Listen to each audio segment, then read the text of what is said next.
Aphorism 88. If in these voluntary details nothing has been mentioned respecting several facts or functions of the body or his mental state, तो हमने patient से symptoms लिए और वो क्या है, वॉलेंट्री, खुद ही बता रहा है उसके सिम्टम्स क्या हैं, लेकिन इसमें कुछ ऐसा रह गया है जो हमें पूछना था रिगार्डिंग किसके हो सकता है, सेवरल फैक्ट जो हमें जानने थे, या फिर फंक्शंस ऑफ द बॉडी, वो रिलेटेड टू डाइजेशन हो सकता है, यूरिनरी सिम्टम हो सकते हैं, हमारी जो है मेंटल स्टेट से रिलेटेड हो सकते हैं, इमोशन से रिलेटेड हो सकता है, कुछ भी हो सकता है, हमारे सेंसेस से रिलेटेड हो सकता है, जो कि हमें जानना था, लेकिन वॉलेंट्री मतलब उसने खुद नहीं बताया है।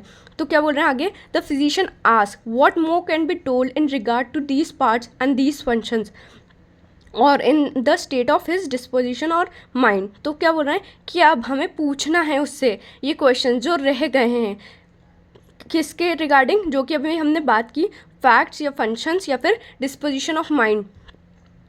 डिस्पोजिशन लगता है जो उसका यूजुअल वे है, किस तरह वो बिहेव करता है, सोचता है, but in doing this he only makes use of general expression in order that his informants may be obliged to enter into specific details concerning them।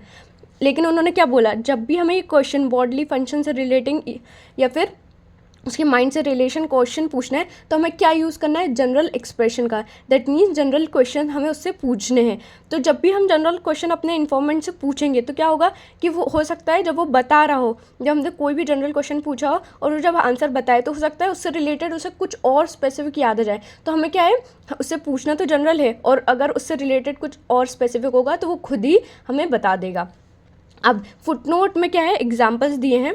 For example क्या है, स्टूल का एग्जाम्पल दिया है कि हम उससे पूछ सकते हैं उसका कैरेक्टर क्या है स्टूल का, अगर इससे रिलेटेड कुछ और इम्पॉर्टेंट होगा तो वो खुद बता देगा।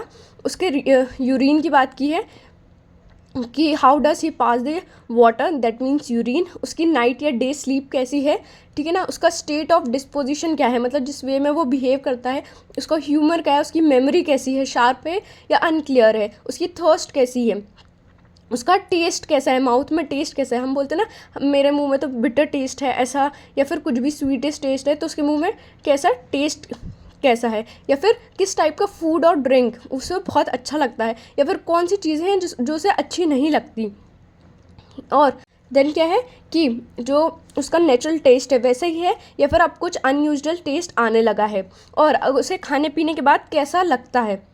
और इसके अलावा कुछ भी हो सकता है कि कुछ रिलेटेड टू उसका हेड या लिम्स या फिर एब्डोमेन से रिलेटेड कुछ उसे याद तो नहीं आ रहा, हम ये पूछ सकते हैं। तो इससे क्या होगा, जब भी हम जनरल एक्सप्रेशन का यूज़ करेंगे तो हो सकता है कुछ स्पेसिफिक चीज़ उसे याद आ जाए उनसे related. Now let's see the summary of aphorism 88।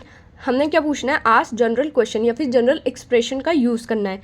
तो हमें क्या हैनीमैन ने एडवाइस किया है कि हमें पहले तो है ना सारे सिम्टम्स वॉलेंट्री जो पेशेंट बता रहे हैं वो सुन लेने हैं। उसके बाद अगर कुछ रह गया है, इन सर्टन एस्पेक्ट्स कुछ रह गया है, तो हमें क्या है खुद से उसे पूछना है। लेकिन पूछते वक्त हमें क्या ध्यान रखना है कि हमें क्या यूज़ करना है, जनरल एक्सप्रेशंस याद पूछने, जनरल एक्सप्रेशन के तौर पे हमें पूछना है। और इससे क्या इंकरेज होगा कि जब भी हम कोई भी जनरल क्वेश्चन पूछेंगे तो उससे वो इंकरेज होगा अबाउट स्पेसिफिक, उससे रिलेटेड अगर उसे कोई स्पेसिफिक चीज़ याद आएगी तो वो बता सकता है। वो स्टूल से रिलेटेड हो सकता है, यूरिन से रिलेटेड हो सकता है। हमें जनरल क्वेश्चन पूछना है कि आपकी स्लीप कैसी है, आपकी थर्स्ट कैसी है, आपको खाने में क्या अच्छा लगता है क्या अच्छा नहीं लगता है, ये सब पूछेंगे तो हो सकता है वो कुछ स्पेसिफिक बता सके हमें। Thank you.